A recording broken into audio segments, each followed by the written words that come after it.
மே 27 செவ்வாய்க்கிழமை. மாறாத பிரசன்னம். நான் எங்கே இருக்கிறேனோ அங்கே என் ஊழியக்காரனும் இருப்பான்.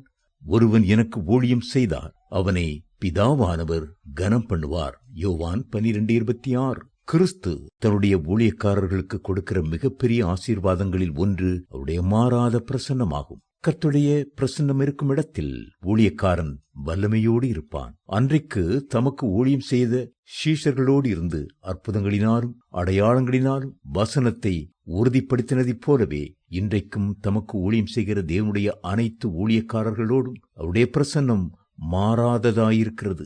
இஸ்ரவேல் ஜனங்கள் சிறைப்பிடிக்கப்பட்டு பாபிலோனுக்கு கொண்டு போகப்பட்ட போது கர்த்தருடைய பிரசன்னம் அங்கே வந்தது. கர்த்தருக்கு ஊழியம் செய்ய விரும்பின தானியேலுக்கு கர்த்தர் தமது பிரசன்னத்தை அளவில்லாமல் கொடுத்ததுடன் பாபிலோன் ஞானிகளை பார்க்கிலும் அவருக்கு 10 மடங்கு ஞானத்தை அதிகமாக கொடுத்தார்.